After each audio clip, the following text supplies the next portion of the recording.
संवाददाता सम्मेलन या प्रेस कॉन्फ्रेंस दो मुद्दों को लेकर के किया गया है।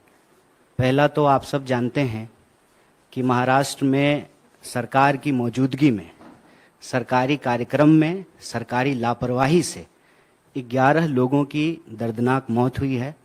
हम भारतीय राष्ट्रीय कांग्रेस की तरफ से शोक संवेदना व्यक्त करते हैं और ये मांग करते हैं कि सरकार बिना किसी लापरवाही के, बिना किसी बहानेबाजी के, बिना किसी आनाकानी के इसकी जिम्मेवारी ले और कुछ सवालों का जवाब दे कि जब एक सरकारी कार्यक्रम किया जा रहा था, सरकार के तमाम बड़े अधिकारी और मंत्री वहाँ मौजूद थे, तो इतनी बड़ी चूक, इतनी बड़ी लापरवाही कैसे हो गई। प्रश्न ये उठता है कि आप किसी कंपनी को कार्यक्रम की तैयारी के लिए 13 करोड़ का ठेका देते हैं, तो जब नेता के लिए टेंट लग सकता है, नेता के लिए कूलर और एसी लग सकता है, तो जनता के लिए क्यों नहीं लग सकता है। क्या आपको इस बात का पूर्वानुमान नहीं था। कहते हैं कि डिजिटल इंडिया है, डिजिटल इंडिया में हर कोई अपने मोबाइल पे वेदर चेक कर लेता है। क्या मंत्री जी का मोबाइल काम नहीं कर रहा था। उनको आइडिया नहीं था कि देश में गर्मी पड़ती है अप्रैल में, मई में, जून में, और जब गर्मी पड़ती है तो लू चलती है, गर्म हवा चलने से जो है लोगों की तबीयत खराब होती है। जितना क्षमता है उससे ज़्यादा लोग अगर एक जगह इकट्ठा होंगे तो स्वाभाविक रूप से परेशानी आएगी। जनता की बुनियादी बेसिक सुविधाओं का ध्यान नहीं रखा गया, पानी की व्यवस्था नहीं की गई, उनके लिए छाया का प्रबंध नहीं किया गया, क्योंकि सरकार का पूरा ध्यान फोटो खिंचाने में रहता है। फोटो फ्रेम बढ़िया बनना चाहिए। आप लोग देखे हैं ना, माननीय प्रधानमंत्री जी एक बड़ा सा कैमरा लेते हैं अपने हाथ में और 5 बड़ा सा कैमरा रहता है उनके पीछे, जो उनका और उनके कैमरे का फोटो खींचता है। देश में लोकतंत्र है कि नहीं है। अगर देश में लोकतंत्र है तो एक चुनी हुई सरकार अगर एक सरकारी कार्यक्रम कर रही है और वहां लोगों को यदि बुलाया गया है, उनके साथ अगर कोई हादसा होता है तो इसकी जिम्मेवारी सरकार को लेना पड़ेगा। भारतीय राष्ट्रीय कांग्रेस ने, महाराष्ट्र की यूनिट ने यह सवाल उठाया है कि यह गैर इरादतन हत्या का मामला है। सरकार इसकी जिम्मेवारी ले और उसकी जिम्मेवारी तय करने के लिए देश का सबसे महत्वपूर्ण विपक्ष होने के नाते हम सरकार से ये सवाल उठा रहे हैं कि आप घटना के बाद बहानेबाजी ना करें, इधर उधर की बात ना करें, जिम्मेवारी तय करें, जो लोग दोषी हैं उनके ऊपर कार्रवाई करें, और सबसे ज़्यादा दोषी तो सरकार खुद है, तो यह दोष को अपने मत्थे ले और इस तरह की कोई भी घटना आने वाले दिनों में ना हो, इसको सुनिश्चित किया जाए। यह भारतीय राष्ट्रीय कांग्रेस की तरफ से हमारी मांग है। दूसरा जो महत्वपूर्ण विषय है, जिसके बारे में आप सब लोगों को सूचित भी किया गया होगा, कि कल आदरणीय राहुल जी ने कर्नाटका की एक सभा में यह मांग उठाई है कि सरकार अगर सचमुच ओबीसी से प्रेम करती है, क्योंकि आप सब जानते हैं पिछले दिनों आप लोगों ने देखा कि विपक्ष मांग रहा था जेपीसी, सारे विपक्षी दलों ने कहा जेपीसी जेपीसी जेपीसी, अचानक से बीजेपी कहना शुरू कर दी ओबीसी ओबीसी ओबीसी। जेपीसी की मांग के सामने अगर ओबीसी की बात बीजेपी लेकर के आई है तो यह जरूरी हो जाता है कि कुछ सवाल सरकार से पूछा जाए। सबसे पहला सवाल यह है कि प्रधानमंत्री बड़े जोर शोर से कह रहे हैं कि डिजिटल इंडिया का दौर है, तो डिजिटल इंडिया में, डिजिटल दौर में सबसे जरूरी चीज है डेटा। अक्सर आप सब लोग सुनते होंगे कि कहा जा रहा है कि डेटा न्यू ऑयल है, जिसके पास डेटा होगा वो दुनिया का लीडिंग पावर होगा। अगर ऐसी स्थिति है तो हमारी सरकार, भारत की सरकार, डेटा को इकट्ठा करने में, डेटा को तैयार करके डेटा देश को बताने में, जारी करने में इतनी हिचकिचाहट क्यों दिखा रही है। क्या कारण है इसका। आप सब जानते हैं कि जब भारतीय राष्ट्रीय कांग्रेस की सरकार थी, यूपीए 2 के दौर में 2011 में जनगणना हुआ और उस जनगणना की जो रिपोर्ट थी उसको तैयार किया गया। वह रिपोर्ट प्रकाशित होती, उसके बाद सरकार चली गई। 2014 में नई सरकार बन करके आई, तब से लेकर के हम लोग 2023 में हैं, अभी तक कोई डेटा जो है वो जारी नहीं किया गया है। आप सब लोगों को पता है कि 2021 में जनगणना होना था, 2021 में जनगणना नहीं हुआ है। दुष्यंत कुमार कहते हैं कि कहाँ तो तय था चिरागा हरेक घर के लिए, कहाँ चिराग मयस्सर नहीं शहर के लिए। डेटा जब इतना इंपॉर्टेंट है, जब हर चीज को गिना जाना जरूरी है, आप स्त्री गिनते हैं, पुरुष गिनते हैं, शिशु गिनते हैं, पशु गिनते हैं, तो फिर जाति गिनने में क्या दिक्कत है?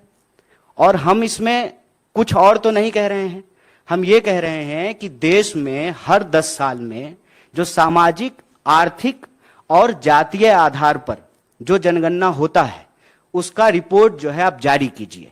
जो जनगणना 2021 में होना था 2023 हो रहा है, तो आप उस जनगणना की कार्रवाई को शुरू कीजिए, क्योंकि हर 10 साल में जनगणना होना है। और ऐसा तो है नहीं कि आज जनगणना शुरू हुआ है। आप सब जानते हैं कि इस देश में लगभग 150 साल से जनगणना हो रहा है, 150 साल से। और हम गिनते क्यों हैं? हमको संख्या को गिनने की जरूरत क्यों पड़ती है? इसका सीधा सा जवाब है, आपके घर में जितने सदस्य होते हैं उतना ही खाना बनाते हैं ना। घर में अगर आप कोई दावत देते हैं तो जितना गेस्ट आपको एक्सपेक्टेड होता है उतना ही जो है आप भोज में खाना बनवाते हैं। जब आपके पास संख्या ही नहीं होगी तो किस आधार पे आप नीति का निर्माण करेंगे? कैसे जो है आप नीति का निर्धारण करेंगे? संख्या होना जरूरी है। और संख्या के मामले में आप सब लोगों को पता है, ना सरकार इस बात को बताने में इंटरेस्टेड है कि अदानी जी की सेल कंपनी में 20,000 करोड़ रुपया कहां से आया, ना सरकार इस बात को बताने में इंटरेस्टेड है कि इस देश की वास्तविक संख्या क्या है। आप अगर प्रधानमंत्री जी की रैली को भी ध्यान से सुनेंगे तो कुछ दिन पहले कह रहे थे 135 करोड़, 135 करोड़, आजकल कहते हैं 140 करोड़। तो 135 करोड़ से 140 करोड़ हम कैसे हो गए हैं? क्या सचमुच 140 करोड़ हुए हैं कि 139 करोड़ ही हो रहे हैं? ये आंकड़ा तो सरकार को इकट्ठा करना चाहिए, सरकार को ये आंकड़ा जारी करना चाहिए। और जब गिन ही रहे हैं, पेड़ गिन लेते हैं, पशु गिन लेते हैं, शिशु गिन लेते हैं, तो जाति भी गिन लीजिए। आज देश को आखिर पता तो चले कि किस वर्ग के लोगों की वास्तविक हालत क्या है। यह भी तो हो सकता है ना। सरकार ने ही किया है कि इस देश में 10% EWS के आधार पर रिजर्वेशन दिया है, और कांग्रेस पार्टी ने, भारतीय राष्ट्रीय कांग्रेस ने उसका समर्थन किया कि अगर आपके पास यह आंकड़ा है कि जनरल कैटेगरी के लोग भी गरीब हैं, अगर आप उनको मदद देना चाहते हैं तो मदद दीजिए।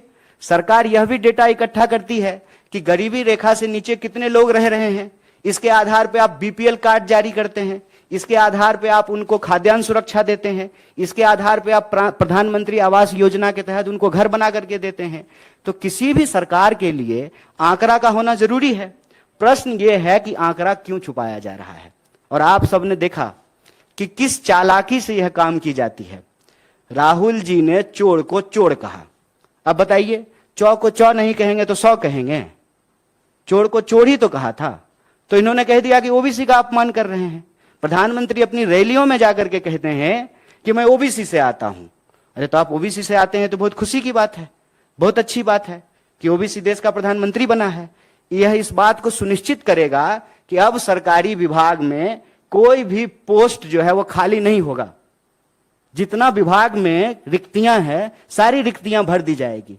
लेकिन रिक्तियां भरने से पहले यह जानकारी तो हो कि इस देश में लोगों की वास्तविक हालत क्या है, उनकी सामाजिक स्थिति क्या है, उनकी आर्थिक स्थिति क्या है, उनकी जातीय स्थिति क्या है। जात के आधार पर राजनीति करेंगे, जात के आधार पर वोट लेंगे, जात के आधार पर विपक्ष को घेरने का प्रयास करेंगे, लेकिन जाति की संख्या क्या है यह बताने की बात नहीं कर रहे हैं। और हम गिनने की ही बात कर रहे हैं ना। गिनने में क्या तकलीफ है? कहते हैं कि किसी भी राज्य का निर्माण कैसे होता है? 3 चीजों से होता है, संख्या, जमीन और संप्रभुता। तो संख्या तो पता होना चाहिए ना कि भारतीय राज्य की सीमाओं के भीतर कितने भारतीय रहते हैं, उनकी वास्तविक हालत क्या है, चाहे वो किसी भी वर्ग से आते हो। आज तो कोई भी ये नहीं कह सकता है ना कि रिजर्वेशन नहीं मिल रहा है। आज तो सबको रिजर्वेशन मिल रहा है। आज तो जनरल कैटेगरी को भी रिजर्वेशन मिल रहा है, ओबीसी को भी मिल रहा है, एससी को भी मिल रहा है और एसटी को भी मिल रहा है। और ये रिजर्वेशन तो बीजेपी नहीं दिया है। तो बीजेपी को यह बात स्पष्ट करना चाहिए। और आरएसएस के प्रमुख का कई बार आप लोग बयान सुन चुके होंगे कि वो कहते हैं कि हम रिव्यू करना चाहते हैं, रिजर्वेशन पॉलिसी का हम रिव्यू करना चाहते हैं। तो बिना डेटा का आप रिव्यू कैसे करेंगे? जब आपके पास आंकड़ा ही नहीं होगा तो आप क्या रिव्यू करना चाहते हैं? इसका मतलब यह है कि बीजेपी असल चाहती है कि गुड़ खाएं गुलगुल्ला से परहेज। मतलब एक वर्ग को कह दें कि नहीं नहीं गिनने की क्या जरूरत है, इससे समाज जो है उसमें जात पात फैलेगा, समाज में जातिवाद बढ़ेगा। अगर ओबीसी बोलने से समाज में जात पात फैलता है तो प्रधानमंत्री अपनी रैली में जाकर के ये क्यों कहते हैं कि मैं ओबीसी हूं? विपक्ष जब जेपीसी की मांग करता है, जब राहुल जी चोर को चोर कहते हैं, तो सरकार क्यों कहती है कि आप ओबीसी का अपमान कर रहे हैं? अगर यह शब्द बोलने से, यह शब्द कहने से, इसको गिनने से समाज में जात पात फैलता है तो बीजेपी इसके आधार पर राजनीति क्यों करती है? बीजेपी को अपना स्टैंड क्लियर करना चाहिए। बीजेपी को देश की जनता को जाकर के बताना चाहिए कि आप जनगणना कराना चाहते हैं कि नहीं कराना चाहते हैं। और आप जनगणना कराना चाहते हैं तो जनगणना कराइए, जैसे बिहार में हो रहा है।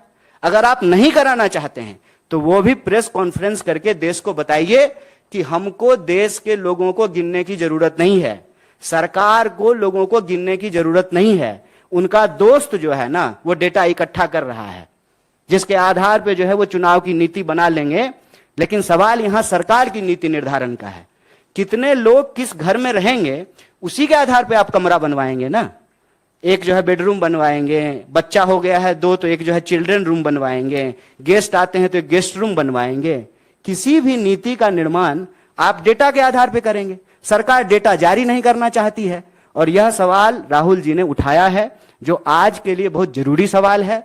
और अगर आपको प्रेम है, जो आप दावा करते हैं और अपनी रैलियों में जाकर के बताते हैं, तो देश को बताइए कि देश में जाति के आधार पर लोगों की वास्तविक स्थिति क्या है। लोगों को बताइए कि आर्थिक आधार पर लोगों की स्थिति क्या है, सामाजिक आधार पर लोगों की स्थिति क्या है। इसका डेटा इकट्ठा कीजिए, जनगणना करवाइए, उस डेटा को जारी कीजिए, तब जाकर के पता चलेगा ना कि दुनिया में डंका बज रहा है जिस देश का, उस देश की असली हालत क्या है। हम भारतीय राष्ट्रीय कांग्रेस की तरफ से यह मांग करते हैं और हमारे राष्ट्रीय अध्यक्ष माननीय मल्लिकार्जुन खड़गे साहब ने प्रधानमंत्री को चिट्ठी लिखा है।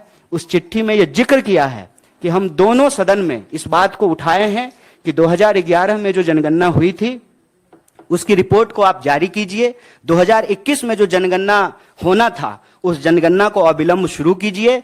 और जब एक काम हो रहा है, एक पंथ दुई काज हो जाए, जब गिन ही रहे हैं तो सब आधार पे गिन लीजिए। जब हर आधार पे समाज में लोग रह रहे हैं तो हर आधार पे लोगों को गिन लीजिए। और सरकार के पास डेटा होना जरूरी है।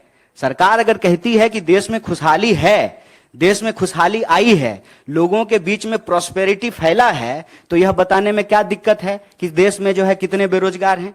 आप सब लोग इस बात को जानते हैं कि सरकार ने सर्वे कराना बंद कर दिया है। सरकार के पास बेरोजगारों का कोई आंकड़ा नहीं है, क्योंकि सरकार रोजगार देने में इंटरेस्टेड ही नहीं है। इसीलिए जो है बेरोजगारों को गिनने के लिए तैयार नहीं है। भारतीय राष्ट्रीय कांग्रेस की तरफ से यह स्पष्ट और सीधा मांग है, अविलंब जनगणना करवाई जाए। और जनगणना तीनों आधार पे, जिस तरीके से 2011 में हुआ था, सामाजिक, आर्थिक और जातीय आधार पर, तीनों आधार पर जनगणना हो। अगर बिहार सरकार जाति की जनगणना करवा सकती है तो देश की सरकार भी करवा सकती है। और यह देश के लोगों का संवैधानिक बुनियादी अधिकार है कि उनको पता चले कि उनकी वास्तविक स्थिति क्या है।